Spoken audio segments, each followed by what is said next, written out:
All right, let's jump right in. Today, we're going deep on something that's both ancient and surprisingly relevant: witchcraft. And we've got this fascinating video script all about witches and witchcraft that some listener sent in. Yeah, and it has us asking some pretty big questions like, is there any real magic behind it? Right. Or is it more of a spiritual path? Maybe it's just a really good story humans have been telling for centuries. What do you think? Well, one thing that jumps out right away is how far back witchcraft goes. We're talking thousands of years, like way before the witch hunts everyone thinks of. Okay, so put that into perspective for us. How far back are we talking? Think ancient Mesopotamia and Egypt, around 4000 to 3000 BCE. Wow, that's like pyramids and hieroglyphics era. Exactly. It's almost like witchcraft has been woven into civilization from the very beginning. But back then, people believed in all sorts of gods and nature spirits. So were witches seen the way we see them today? Actually, it's really interesting how differently witches were perceived. Instead of being feared, they were often revered. Revered, like respected. Yeah, like they were seen as healers and spiritual guides. They were the ones who understood the secrets of the natural world. Oh, I see. So they were like the bridge between the physical and spiritual. Exactly. But somewhere along the line, that image of a wise healer morphed into something a lot darker. Right. When did that shift happen? Why did people start seeing witches as, evil? Well, the spread of Christianity in Europe definitely had something to do with it. As the church became more powerful, a lot of practices that used to connect people to the spiritual realm were rebranded. Rebranded how? Well, as dangerous and even demonic. Witches became associated with anything that went against the church's teachings. Oh, wow. So it's like the rise of Christianity was a PR nightmare for witches. They went from revered healer to public enemy number one. Pretty much. And that really set the stage for one of the darkest chapters in the history of witchcraft, the Salem witch trials. Ugh, Salem. That whole thing is like the ultimate example of what people think of when they hear witch. What made it so significant? Well, picture this. It's a small community in the late 1600s, and suddenly everyone's consumed by fear and suspicion. Okay, so what happened? Just a few accusations of witchcraft, but then things spiraled way out of control. Over 200 people were accused, and in the end, 20 innocent people were executed. That's insane. Just a whisper of an accusation could ruin your life. It's a pretty stark reminder of how quickly mass hysteria can grip a society, especially when it's fueled by religious fervor and a lack of critical thinking. Absolutely chilling. Yeah. But our source also talks about a modern resurgence of interest in witchcraft. Why is that happening now? Well, I think in a world that often feels disconnected from nature and spirituality, a lot of people are turning to witchcraft for solace and empowerment.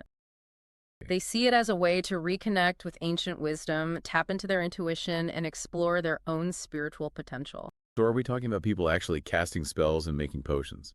Yeah, but it's not as simple as that. Modern witchcraft is pretty diverse. In what way? Well, for some, it's about personal growth, self-discovery, connecting with nature, things like herbalism, meditation, and following the cycles of the moon and seasons. Oh, I see. So it's kind of a blend of ancient traditions and modern mindfulness practices.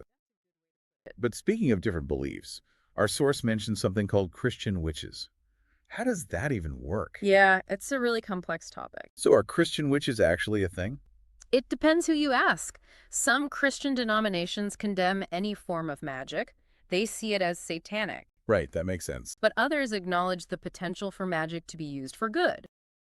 And then you have people who identify as both Christian and witch and find ways to integrate their faith with their magical practices. Wow. So even within a single religion, there's this whole range of beliefs about witchcraft. It seems like the line between good magic and bad magic can be pretty blurry. It sure does. Witchcraft really makes us think critically about our own beliefs and consider the possibility that maybe there's more to the world than we can see or measure. Totally. But before we go too far down that philosophical rabbit hole, let's take a closer look at what our source says about whether witchcraft actually works. Do spells really do anything? Is there any evidence to support these claims? That's where things get a little tricky. The source doesn't offer any scientific proof that witchcraft is effective, but it does highlight the power of belief itself. Okay. So even if we don't have concrete proof, are you saying that believing in something can actually make it real? Well, think about the placebo effect in medicine or the power of positive thinking in psychology. Belief can be incredibly powerful. Right, I see your point. So in the context of witchcraft, are you saying that if someone believes in a spell, they might actually see results, even if it's just because of their mindset? That's definitely a possibility. There's a reason people say whether you think you can or you think you can't, you're right. Our beliefs can actually create self-fulfilling prophecies. Oh, wow. So even if we approach witchcraft with a healthy dose of skepticism, we can't deny the power of belief. It's like a hidden ingredient in the recipe for magic. Exactly. It shapes our expectations, our actions, and even how we interpret events. And that's what makes this so intriguing. It's not just about unraveling the mysteries of witchcraft, it's about exploring the complexities of human belief. And how our minds shape our realities. Exactly. Welcome back. So before the break, we were talking about how powerful beliefs can be, and how it could even play a role in whether witchcraft works or not. But let's face it, when most people think of witchcraft, they think of spells and rituals. Yeah, for sure. So does our source actually shed any light on what those are all about? It does, and it's actually way more nuanced than just the stereotypical image of a witch, like hunched over a bubbling cauldron. Right, so it's more than that. It's more about a deep connection to nature and the cycles of the seasons. So like incorporating herbs and crystals and the phases of the moon into these rituals. Exactly. And it might not be about like scientifically proven magic properties in those things, but they have this symbolic meaning for people. They can help you focus your intention. It's about aligning yourself with those natural rhythms of the earth, the cosmos. It almost sounds like a form of like eco-conscious mindfulness. Yeah, I like Tapping it. into both the physical and the energetic properties of the natural world. You got it. And even from a psychological perspective, that kind of connection can be really grounding, really empowering. I bet. So do you think that even someone who might be skeptical of the more supernatural parts of witchcraft could still get something out of the rituals and practices? Oh, absolutely. It's all about finding what speaks to you, what brings meaning into your life. So maybe you're drawn to the mystical side of things, or maybe you just appreciate connecting with nature and exploring yourself. Either way, there's something there for everyone. This tradition is rich. There's a lot to unpack. That makes a lot of sense. Witchcraft is a lot deeper than it seems on the surface. Right. It's not just about spells and potions. Totally. It's about personal growth, self-discovery, connecting to something bigger than yourself. And I think that's a big part of why people are drawn to it, even today. It's a good reminder that the world's full of mysteries. And sometimes the best journey is the one that leads you to explore the unknown, even if you never find all the answers. I want to circle back to the Salem witch trials for a minute. Oh, yeah. Okay. We talked about how fear and superstition fueled that whole tragic event. But what can we actually learn from that dark period in history? Mm-hmm. And how can we make sure something like that doesn't happen again?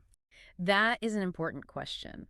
The Salem witch trials are a stark reminder of what can happen when you have unfounded accusations, mass hysteria, a lack of critical thinking. And it's a cautionary tale for sure. It shows us the dangers of scapegoating people and how crucial it is to have things like due process, evidence-based reasoning. We need that. Right. So how do we take those lessons and apply them to the world today? Because let's be real, we still see fear and misinformation driving people to do some pretty messed up things.